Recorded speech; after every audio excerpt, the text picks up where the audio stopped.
Good afternoon and good evening, depending on where you're joining us from. I'm Julie Wakefield, and I'm the Professional Development Coordinator for the National Council of Geographic Education. NCGE believes that geography education is a bridge to a better understanding and appreciation of all subject matters. NCGE is a nonprofit organization that is committed to ensuring that all students graduate with the knowledge, perspective, and skills to make informed decisions as they go through life. They support all educators in their desire to create engaging, authentic, inquiry-based learning experiences for students at all levels. And tonight, I'm super excited to have with us from George Washington University, Dr. Cheers. She's an award-winning digital storyteller, director, producer, and filmmaker.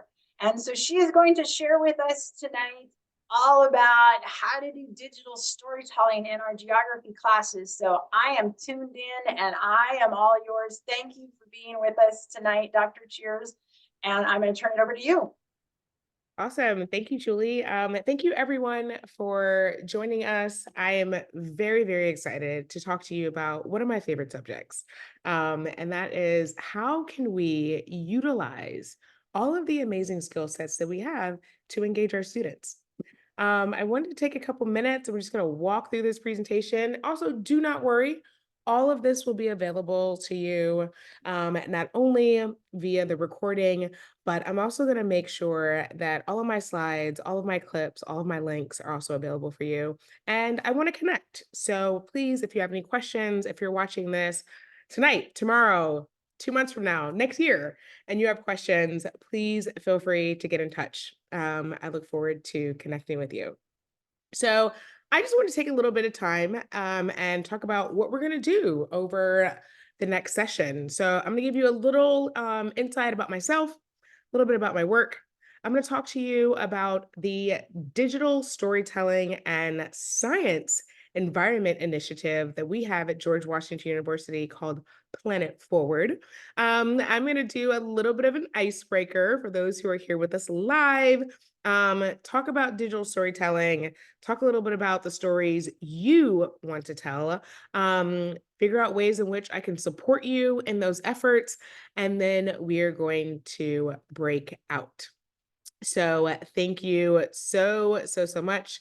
As Julie mentioned, please feel free to put all questions in the chat, but also just raise your hand or just jump right in because I always love to have that interaction. So thank you. So a little bit about me. My name is Imani Cheers, and as was mentioned in the introduction, I am an associate professor of digital storytelling at George Washington University here in Washington, D.C. I'm also an activist, I'm an academic, and I'm an artist. Here are just some fun photos that I love to share. This is my son Isaiah. I'm going to talk a little bit about our current project. We have a podcast that we're launching any moment now. This is my amazing maternal grandmother who actually passed away about 10 days after I took this photo. I flew to St. Louis with my son last March of 2022. And I, not with any sort of ominous reason, but I pulled out my camera. I pulled out my camera, I pulled out my microphone, and I had the amazing opportunity to sit with her, something I've been doing for years, I want to preface, and record and really put her lived experience and her story in a digital platform, not only for myself, my siblings, my family, but really for my son, and for his children and their children.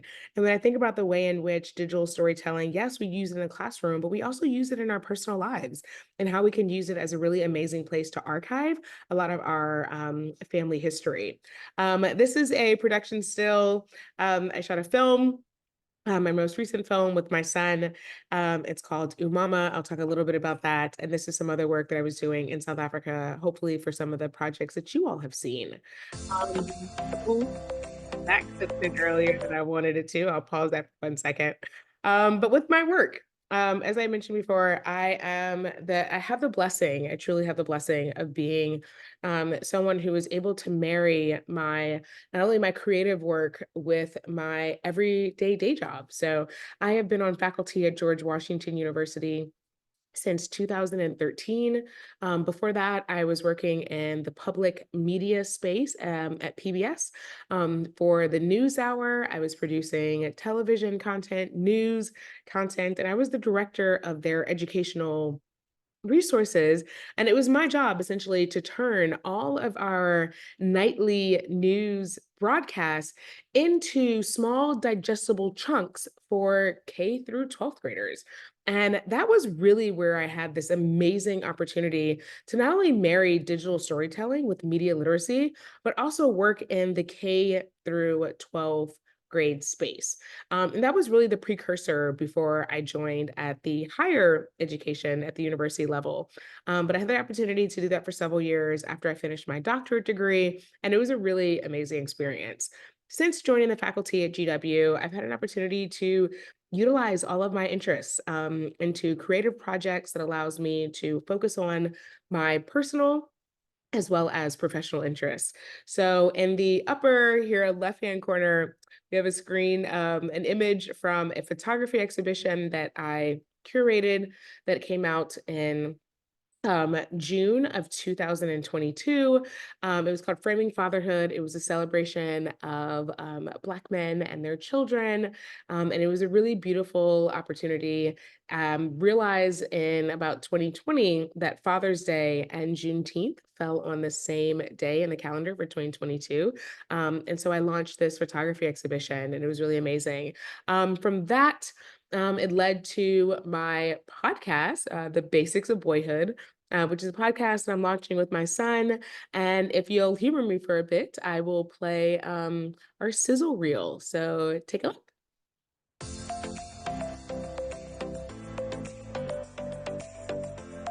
I'm Isaiah. I'm Imani, and this is the Basics of Boyhood Podcast. Here we discuss topics related to all the questions Isaiah asked that I need a little help answering. I have a lot of questions, and Mommy can't answer all of them. So we figured that other kids might also have the same questions and similar thoughts about their identity, being included, and living intentionally. As a single mom, I'm extremely fortunate to have an amazing village that pours into Isaiah constantly. From his godparents, aunties, uncles, coaches, teachers, and mentors, we are blessed. So we figured that other kids might have the same questions and similar thoughts about their identity, being included, and living intentionally. Join us on this journey of the Basics of Boyhood podcast.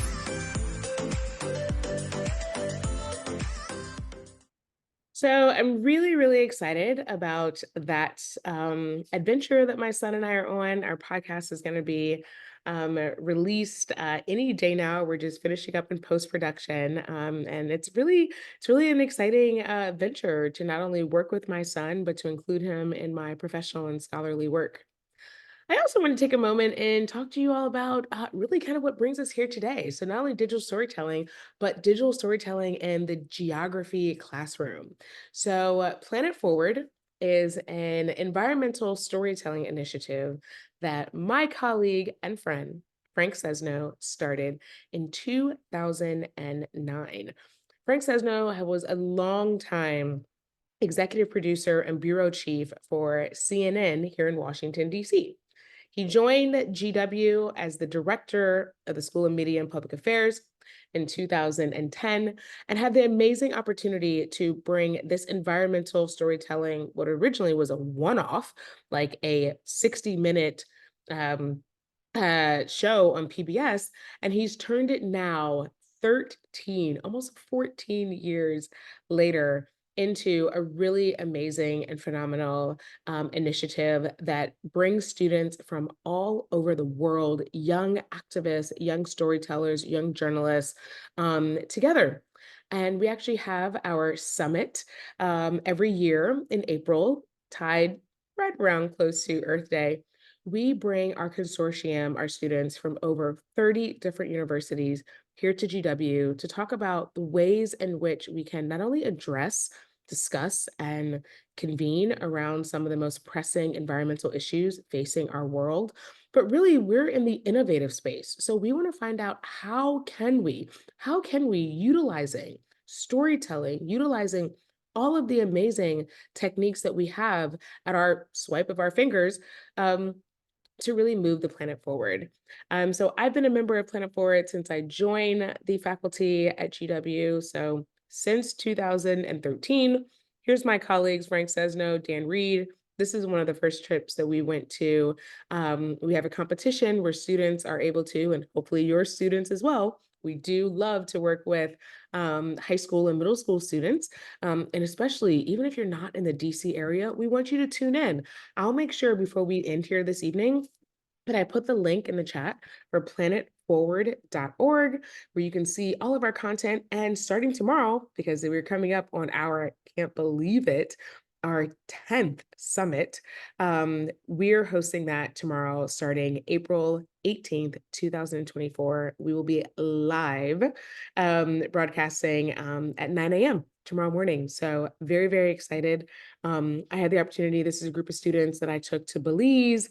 And here's another group of us who went on our very first StoryFest prize winning with Lindblad Expeditions and National Geographic to Southeast Alaska. We've had the opportunity to take students all over the world, Baja, California, the Galapagos Islands, and we're even taking students this summer, winners, to Iceland to circumvent Iceland. So it's going to be an absolutely amazing opportunity. And we all do all that through storytelling. So to give you a little more background about Planet Forward, again, we are effective environmental and science communication, we all know is needed more than ever. It is so important that we are utilizing and preparing our students, the next generation of solution-oriented citizens, that we can really think about exciting ways in which they can not only discuss the challenges that are presented in front of them, but also figure out ways in which they can, in those discussions, utilize digital storytelling techniques to engage not only their peers, but also the world around them. I have a series of clips that I will just very quickly click to, link on, bring us out. And so, as I mentioned before, this is our website. And so I wanted to take a minute, and I'm going to come back to here a little bit later. But this is where you can find sort of all about us. And so, as I said before, we talk about a variety of issues right now between the climate and the worlds that are happening in our environment, energy, food. We look at aspects of social justice, environmental justice. We look at how is that, of course, we're based in Washington, D.C. So we're really interested in the intersections of policy, intersections of how in which we can get the concerns of everyday citizens to the ears and aisles of our elected officials. We also, in our summit this year, is also really focusing on water, and what does that mean? And how can we ensure that our waterways are not only safe, but our waterways are also really protected as we look at all of the things happening in our world. So we have videos, we have articles, and students are able to produce such amazing content. And again, we want your students to really engage with us as well. So we'll talk about how they can do that, how they can get involved. And as I said before, attending an event, and one of the things that I will come back to, but again, I want you to make sure you have our website, planetforward.org. And we're going to go into, in a little bit, we're going to talk about our storytelling toolkit. And this is free, absolutely free to everyone. It is a digital storytelling toolkit that not only provides, again, free curriculum, but lesson plans, and an opportunity for you to engage with your students. You can take these lesson plans and you can integrate them into your already existing curriculum. And it's a really amazing way to take ideas and put them into actual production. So as we look at a little bit about our staff, some of our folks, that's me down there, our Director of Academic Adventures. It's really just a fun title because I love to travel so much and take students abroad into all over the country. But you can look at by topics, our summit, which is coming up. And that is, again, so excited. And so when we think of all of the amazing things that are happening very, very soon, literally starting tomorrow, which I can't wait to see, but join us. We have a recap, we have the pages, past summits. Again, we are going back, if you can only imagine, because I've been here for a long time, but we have been doing this. This is us again. For a while. We've been doing this for over a decade. So we're really engaged, really involved, and just really excited to hopefully work with you all.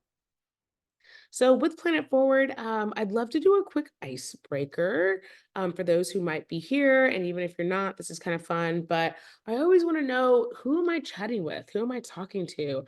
So feel free to jump into the chat. Let me know sort of your name, if there's a subject specifically under geography that you teach, and also what grade are you in are you in our elementary or middle or even our high school? Where does that work? I always love to ask because I just find it interesting.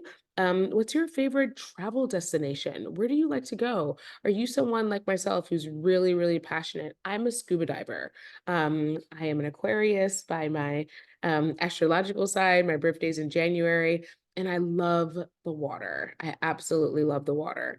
And so I've always been really, really passionate about not only finding ways to protect our waterways and protect our oceans, but I've also been just really fascinated and find it incredibly peaceful. Once I learned how to scuba dive about 15 years ago, I've been pretty obsessed ever since. So my favorite travel destination is any place where I can do some diving. I've been really blessed just within the past couple of months. In December, I was able to do some amazing diving in the East African country of Mauritius. Mauritius is a small island on the other side in the Indian Ocean, the other side of Madagascar. I'm sure many of you know where it is. But I had a couple people who are wondering, where is this place? I've never heard of it. It's a very small island and it is breathtaking and stunning. And I had the opportunity to do some snorkeling with wild dolphins. It was incredible. For my birthday in January, I went to Bali and did some diving there. So not too far from Mauritius, but far enough, let's be fair, but also very similar water temperature, very similar climate. I saw and swam with the most phenomenal manta rays, which was something I'd never done before. These peaceful and absolutely gorgeous animals. It was incredible. Ooh, Peru. I love it, Julie. That sounds incredible. And I love that. And then I also had the opportunity for spring break, took my son to Greece and Turkey. And although I didn't get an opportunity to do any diving, the water was just a little too chilly. I did get an opportunity to get out on the Aegean Sea. So that was also really interesting. I've never dove over there before. I didn't dive this trip, but I'm looking forward to going back. I'd also love to know, if you get a chance, sort of what's your preferred storytelling method? Are you someone who is a really strong writer? Are you someone who's like really strong with photos, videos? Or if you kind of do a bit of a hybrid like myself, and I like to consider myself just a multimedia producer because I like to do it all. And as you're kind of answering some of those questions too, I'd love to know, what do you think are some of the most pressing political, social issues that are really impacting not only K through 12 education, but really impacting your students? What are some of the issues? What are some of the topics that your students are really, really passionate about? It's 2024 and we're in an election year. And so a lot of topics that often seem to get kind of pushed aside in an election year, they really get brought to the forefront.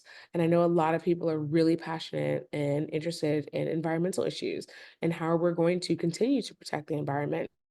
And what does that really look like moving forward, and what sort of policies need to be in place, not only throughout the continental United States, but even moving forward. And then, who should help solve these issues?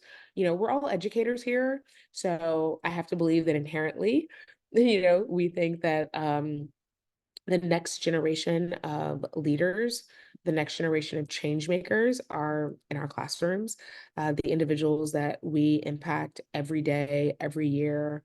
are going to be the ones that we're going to light the spark that are going to be the next group of people that truly make this world a better place.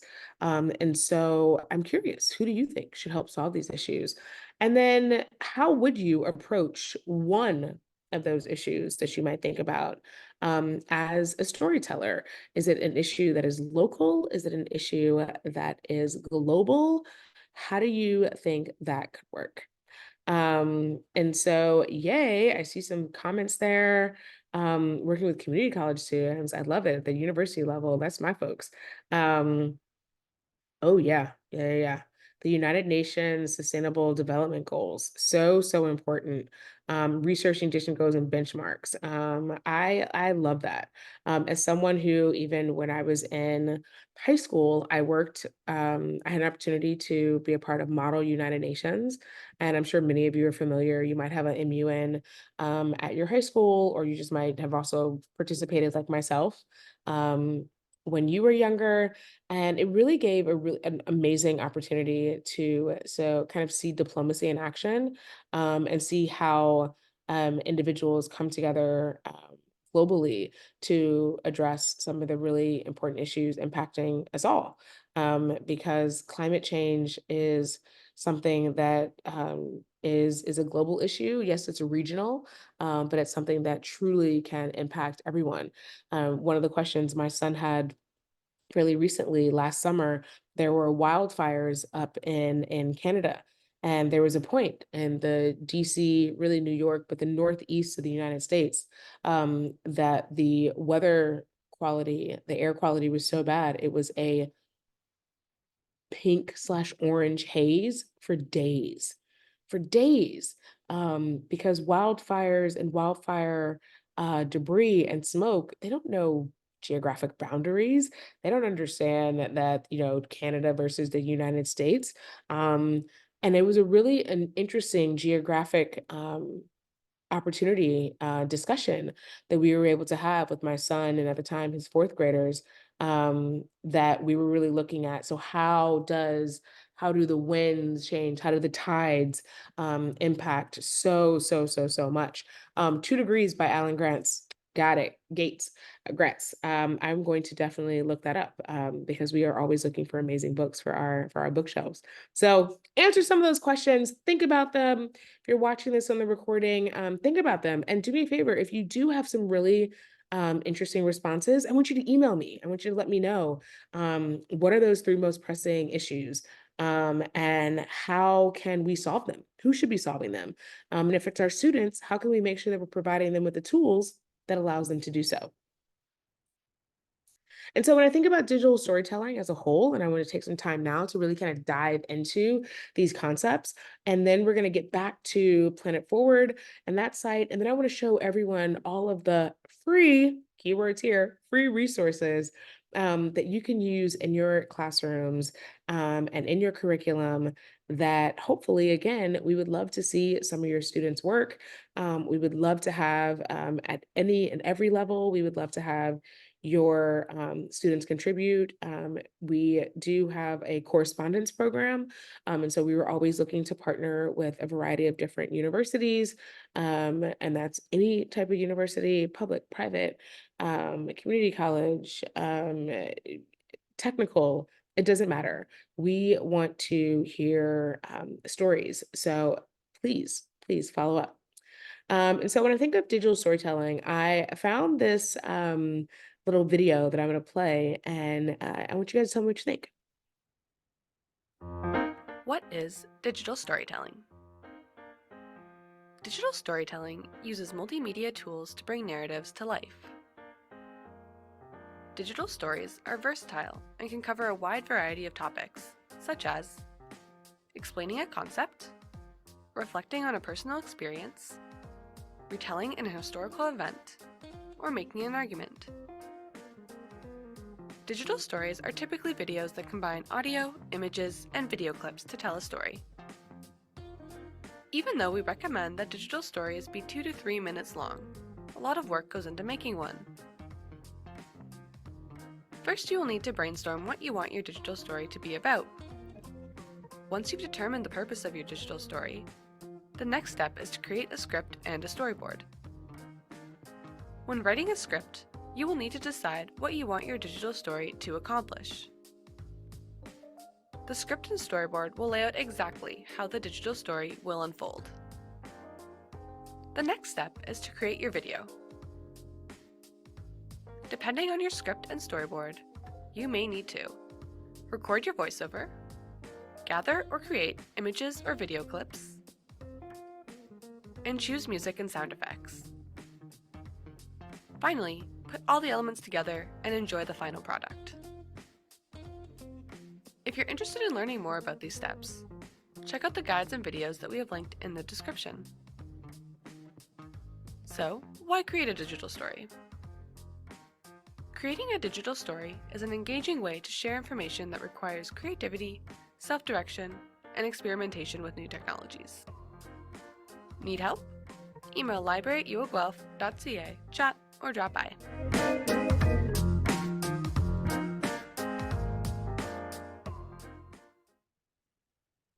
And so I really like that video. Again, which is what I really hope, that these are resources for you all to really utilize in your own curriculums. And so that's a great resource. Again, I'm going to make sure you guys have access to all of this. So please pull that video, throw that up for your students, have a great conversation. As I said before, we work very closely with National Geographic. It's really a blessing to have them about depending on which way, 4 blocks away from my office.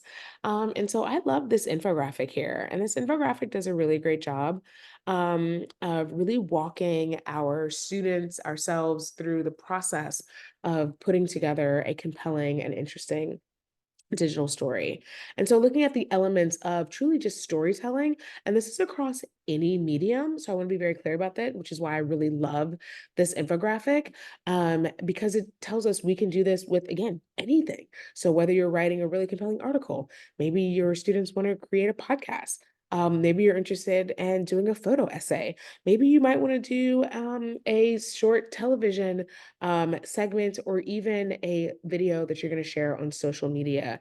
It's really exciting. And we know that it's really in these 5 simple steps, but it all starts with a question, right? And and this is us, because many of you all are scientists and science educators, and with geography, a lot of times we're looking at our line of inquiry. So what is our question? What are we trying to study?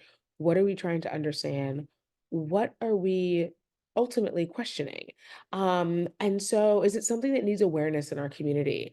Is it an issue or an event that needs its story told, so that you can sort of highlight a variety of different things? And then we want to go from coming up with that question to really trying to figure out a way to answer it. And so in answering our question, we're looking at acquiring information, right? And we want to acquire as much information and data as we possibly can. And this is what's really interesting, because sometimes our line of inquiries, they don't have data behind them. They don't have answers yet. The data is not complete. And so this is a great opportunity for students to not only start doing their own scientific research, but then even going back to their question and saying, wow, well, this question doesn't have a very specific answer. How can I figure out different ways to either ask it, or how can I ask additional questions that help me get ultimately to the answer that I'm seeking?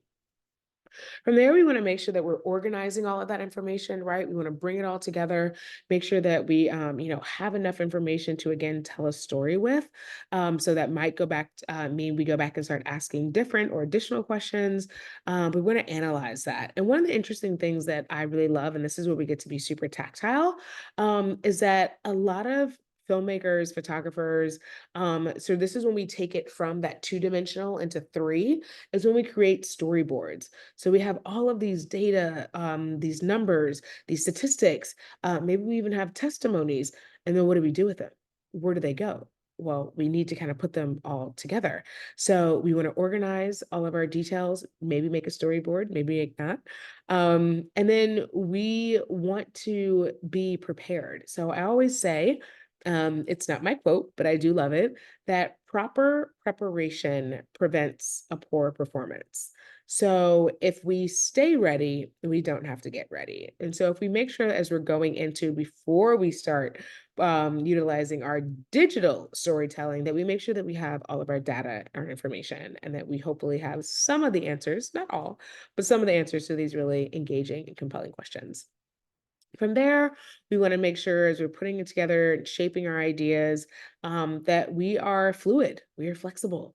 There's going to be a lot of revisions. Although in the previous video, you saw, or you might think, well, a really compelling and interesting digital story can be as short as 90 seconds, 30 seconds, or it can also be a full length documentary film. And so that's a wide range.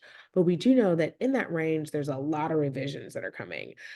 So I always like to say it's really important to be patient during the process. And so as you're putting your revisions together, then you want to make sure to see, what's our audience? Who's going to see this? Where are we going to publish this? And one of the great things that I want to go back to, and I'll mention this several times, is that Planet Forward. Planet Forward is a amazing place and an opportunity for you and your students to get their work seen on a national and international place and platform. So we will talk about how I can support you and we can get their work up in a moment. And so again, I love to kind of go back, asking some questions. Hopefully I had shared earlier two of my previous scholarly works. The first project is called Journey to Freedom, and that is a short doc that it's about 8 minutes long. I filmed it in July of 2018 in about 36 hours. I was on the ground in Palestine. I was in the West Bank. I was doing had an opportunity to travel to the region and look at the way in which environmental, water, land rights, etc. But I found and became very enthralled with occupation, very much so enthralled with apartheid. I grew up in South Africa. My family were from the US, and my father's job transferred us to Johannesburg, South Africa at the very end of apartheid. So very fascinated. By elements of land and water usage and apartheid. And so I filmed in 36 hours this 8-minute story called Journey to Freedom. And then I also, after being on the ground in the West Bank, I learned about a lot of the connections between South Africa and Namibia. And so the following year, in 2019, I proposed a research project called Agricultural Apartheid. And it was looking at the way in which land and water rights have been impacted by apartheid policies in South Africa, Namibia, and Palestine. And so the clip you saw there is actually just it was a part of the beginning of my research. If we all remember what happened at the end of 2019, early 2020, which I was supposed to be heading back to all three countries, the COVID-19 pandemic hit. And so I was not able to travel back to the regions to sort of follow up this research, but I do intend to, and I do look forward to going back and continuing to telling some of those stories, especially with the current increase in violence in the West Bank, in Gaza. I'm very interested in sort of seeing again how land will be, the Gaza Strip in particular, will be appropriated after, whenever this current genocide comes to any sort of end. What will happen to the land? What will happen to the people who were once there? And so these stills are from when I was in South Africa, in a community right sort of north of Cape Town. And I found it very interesting. These are all small land owner farmers. And so they have plots of land in which they garden and they grow vegetables and herbs and other plants, and then they sell them. They sell them to local businesses. And then the community also has a farmer's market about 8 months out of the year. But otherwise, it's actually a very small commercial farming space, and these women own plots. And again, they grow a variety of items, and then they sell them to local restaurants and businesses, et cetera. So I would love to know from you all if you have any experience with digital storytelling, and sort of what types of stories might you be interested in telling in your communities, and sort of what type of stories are your students interested in sharing. And so I love the idea that students are interested in the United Nations Sustainable Development Goals. I find that really compelling. A lot of those goals also do look at the impact of climate change on women, the impact of education on women. And that's also an area of expertise that I am focusing on primarily through Southern and Sub-Saharan Africa. So And so, a question real quick, Dr. Cheers, as I'm sitting here reflecting on my trip in Peru and thinking about how I can work with my community college students and any other students, how do you teach them what lens to use when telling the story? So for example, with your work with the women in agriculture and your agricultural apartheid, how did you tell their story without, I don't want to, I'm going to use the word exploiting them for lack of a term, but you and I understand that the challenge of that, but how do we teach that to students? that is such a great question, Julian. Thank you so much. I think a larger part of this digital storytelling conversation is ethics. And it comes with our journalistic ethics. And so a lot of times when, we think of digital storytelling can be used in any industry. So it's not just journalism. So a lot of times students are coming into this space not having that journalistic training and not having the understanding of how do you frame, how do you not exploit, how do you not put your own voice and or bias into the story. Exactly. It's not your story, right? Right. You don't live there. This is not your community. This is not your child. You're going to go home and you're going to go home. And even if it is your community, how do you highlight and uplift individuals in that space? And the thing there comes back to ethics. So we have 5 journalistic questions that I like to focus on. And again, I'm happy to provide a number of additional resources for your community members. But within those journalism ethics, and a part of this is also on our Planet Forward page when we talk about, because we do encourage people to go into communities that might not be their own to uplift, not exploit, but truly to uplift. Right. And it comes with using the voice. So going in and always, one of the things that I always find very important to tell students is it starts with your questions. It starts with really developing good questions. How you frame your questions. How do you frame your questions? What is the intention?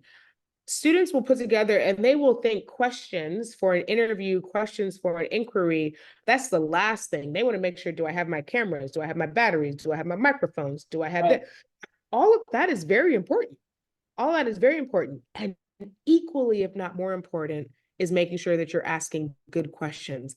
Because a lot of times, whoever is giving you, whoever is literally providing their time and their energy for you, you might not have access to ever again.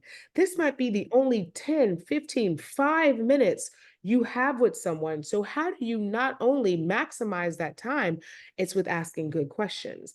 It's with being prepared. It's making sure that you do your due diligence, going back to that initial point and the infographic, going back and doing your due diligence that before you even get on the ground, before you get to the interview, you have done your research. You have tried to prepare yourself. We all know anything could happen. You never know. As much as you can try to prepare, there could be anything that pops up, anything that comes up, anything that happens that throws you off. But if you have good questions, if your questions are, again, void of bias as best as they can be, well-researched, and then that they center the community and the individuals who you are working to uplift. We are not here to exploit anyone else's story. And the Right, goal right. is always to be as not only fair, but it's the unconscious bias. And that's a larger conversation, but for most of us educators, we kind of know what that is. We all come into this work, our lives, with our own lived experiences. Mhm. We all have an understanding of things from where we were born, things that are, yes, based on race, ethnicity, age, gender, sexual, all of these things shape who we are. And so we come into spaces with all of our being. And so understanding when you walk into that space, yes, I'm a woman, but when I walk into, I'm not a Palestinian. Mhm. I'm not a South African. I'm not a Namibian. I didn't live under apartheid. Right. I don't know what that is like. But I want to understand. So I want to make sure that I'm framing my questions in a way that allows my subject, allows the person who is the character in my story, allows the individual, the human in my story to really let their experiences shine. And then it's just my job to make sure that I'm getting the best audio quality. I make sure that I'm getting the best angles, the best shots, so that then I can represent them well in post-production. And so this is another clip that, for the sake of time, I think it's only about 3 minutes. So I will play it quickly, and then I'd love to come back and then also show you all the toolkit that will help you again in your curriculums and your lesson plans. Everyone has a digital story to tell. What's yours? How do you produce your digital story? As a meta-literate learner, you are an active producer of information who is empowered to take charge of your own story and tell it in a way that an audience will relate to. You play many different meta-literate learner roles as well. You are a communicator of information who thinks carefully about the content of your story and how to tell it to a specific group or perhaps a wider audience. You are a researcher who investigates a topic to discover reliable sources of information to support the credibility of your story. You are a translator of information who adapts ideas from one form to another, or who translates one media format into another. You may want to turn a memory or a dream into a digital story for others to experience, or you may want to translate an old photograph or audio recording into a multimedia story. Where do you begin when creating your story? Let's start with the idea. Perhaps you are interested in sharing a memory based on your own life experience. For example, let's say you've conducted research into your family ancestry. How might this experience translate into a digital story? Once you develop an idea, you'll need to think about the content and materials for your narrative. Depending on the topic you choose, you may need to conduct supporting research. If you are telling a digital story based on your own life experience, you may want to use primary sources such as your own photographs, digital images, audio recordings, videos, or interviews. Or you may want to create something new. If your story involves further background information or historical research, you will want to explore the primary sources available at your local library or archive. Imagine the impact an original letter, old photograph, newspaper clipping, or historical object would have on telling your digital story. If your narrative requires additional research on a topic or issue, you will also need secondary sources, which are sources that analyze or comment on primary sources. Many books, journal articles, and reliable online resources can provide this additional insight. Be sure to evaluate every source for credibility. Write down the record or title, author, and all relevant information about every source so that you can give credit to that resource as part of your digital story. Now that you have the content and materials for your story idea, start planning. Draft an outline of your story to organize ideas into a logical and creative flow. Then write a script and think about how your story will be narrated. Consider the relationship between the text and the visual materials you will use, such as digital images and videos. Storyboards allow you to create visual panels for all of your main ideas and to organize each story box to see how each one will flow into the other. How will you create your digital story, and what kinds of technology or applications might be needed to design and share your production? You may want to keep it simple and use your cell phone or mobile device to record digital images, videos, narration, or interviews using your built-in camera and microphone. You can also search online for reliable and easy-to-use applications that help you record and edit images, video, audio, and music into a combined multimedia production. There are many online sources that allow you to upload images and videos for sharing with others as well. When searching for digital tools, always look for free or inexpensive resources that are recommended by other storytellers and are fairly easy to use. As you create your own digital story, consider searching through the Creative Commons for digital images and videos that are openly licensed for you to use, as long as you follow the proper attribution of the license assigned by the creator of that information. Once you create your own digital story, you can explore the license options available at the Creative Commons to make your own work available for others to access and even reuse. As a digital storyteller, reflect on the many meta-literate learner roles you play, such as producer, communicator, translator, author, and researcher. As you create your story, you may be a collaborator who works with others on a team-based narrative. You may be a teacher who shares knowledge about the process, or who tells a story that shows others how to do something, or how to gain insights from life experience. You will gain several of the meta-literate learner characteristics as well. So think about how this production taught you to be informed about a topic, reflective about the experience, adaptable to the application of new technologies, or civic-minded about a community story. We all have stories to tell. What's yours? And so this is where we know. And so one of the questions that I'd love to ask is like, how can I support you, fellow educators? What can we do to ensure that you're able to utilize some of these concepts into your lesson plans, engage, and empower your students? So we always want to think about telling local stories with global impact, because one of the things that I've learned in the amazing opportunity I've had to travel to over 70 different countries is that most people in the world are actually really similar. We're really similar.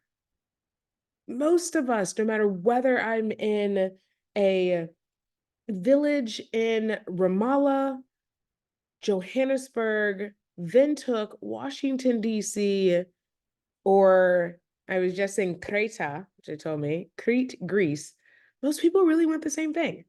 Individuals want to be able to live peacefully, have security. They want to be able to provide for their families.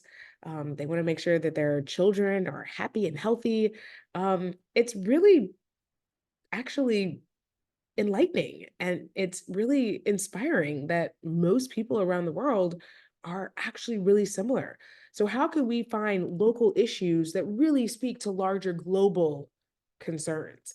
We want to make sure that we want to support you in your storytelling. And then, as I mentioned, which is always here for you, not a requirement, but definitely an outlet, that we want to help prepare your students to get their stories published. So with that being said, I want to take a moment and share with you all our amazing Planet Forward. So as I was saying before, Planet Forward is our initiative here at GW. And one of the things that we have, which I love, is our storytelling toolkit. So we have put together, because we know this is something, again, we want zero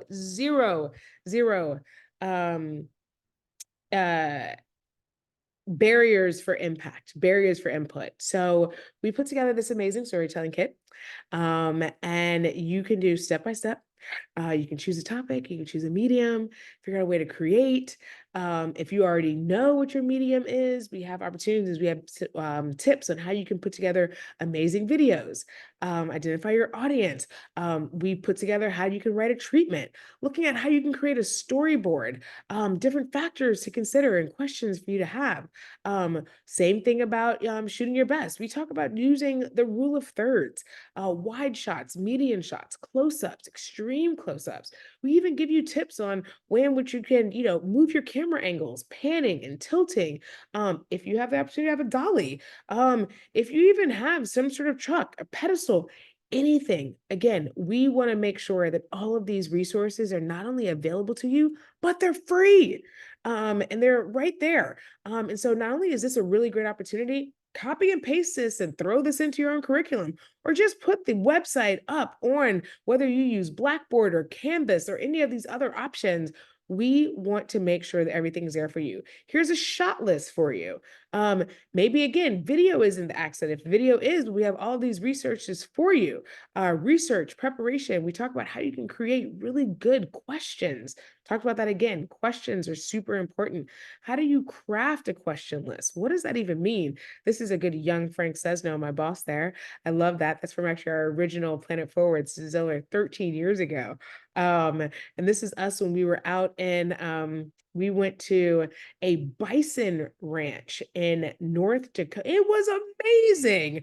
I also didn't realize that even traveling to find bison, when you have land that's about the size of Massachusetts, it took us an hour and a half just to get to a place where we saw bison. I'm from DC, an hour and a half, you're in Philly. Okay. Like I didn't know. I was like, where are we going?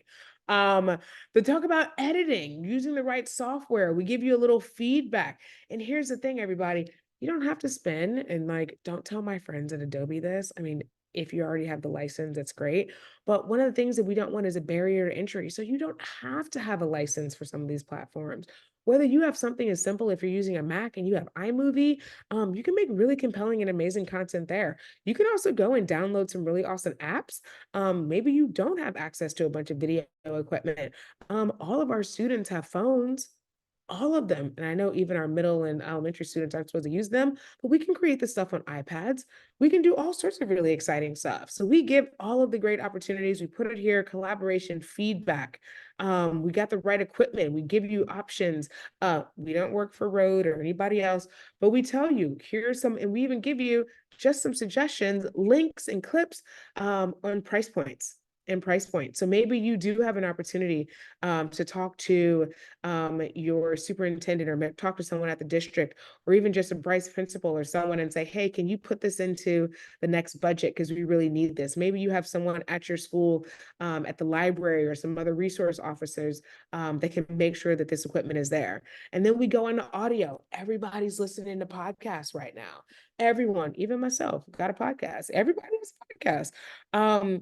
But how can you do the power of audio storytelling? And maybe that is the medium. Maybe you can't travel to Peru or to Palestine or to some of these other places. And maybe you're just looking at community stories, which are not just, that's super amazing and powerful. And maybe you can look at telling those stories in an audio format. So again, we walk you through it all. High tech, we give you tips. And so we really wanted to make sure that this platform really gave a great opportunity, depending on the medium, to have access and really understanding. And if you have questions, like I said, email me, ask me, find my colleagues. And not that I'm going to put this out on there, but yeah, I'm going to tell you, go ahead, our staff, our people, this is the guy. Aaron, amazing. He'll answer any questions super quick. I'm not as quick with his responses, but Aaron will answer all the quick. Kim and Annalise, we have so many people who are here, ready, eager to help you tell amazing stories in your classroom. So thank you so much. Okay, well, that was, I just wrote a whole extra credit assignment for my community college class. Why we may not be as in-depth as this, but it definitely is a start for me to get to using this in my community college level. And once I experiment with it, then I can help others definitely get involved here. I love that. I love that. And like I said, 10 years. We are working. I still can't believe that I've been here for all 10. I'm so excited for this summit coming up. So I do want to encourage also, like I said, check us out. We're going to be live. Everything will also be back here. If you're watching this, like I said, next week, next month, in the fall, all of those resources are available. So planetforward.org is our space. And it's really talking about all the really exciting things that we're all doing as ways in which you're not only in our geography and our English and our history classrooms, but it's just a really great opportunity to utilize digital storytelling. Well, this is absolutely fabulous and really gets to the heart of not only geographic inquiry, but looking at local issues in context of global concerns. And I think we can get a lot of students involved in this and excited because they spend so much time on their phones. I mean, they're doing this anyway. They're doing this anyway. So, Every time, yeah, every time they do a TikTok video, every time they make a reel, every time they put together an Instagram story, yeah, it's digital storytelling. They're already doing it. right, right. So yeah, so this is awesome. I am super excited, and I want to thank you so much for being here tonight. Thank you for And having me. you have not heard the last of me. I hope not. So again, thank you very much. I'm going to turn off the recording and we'll still be here. So again, thank you. Thanks, everyone.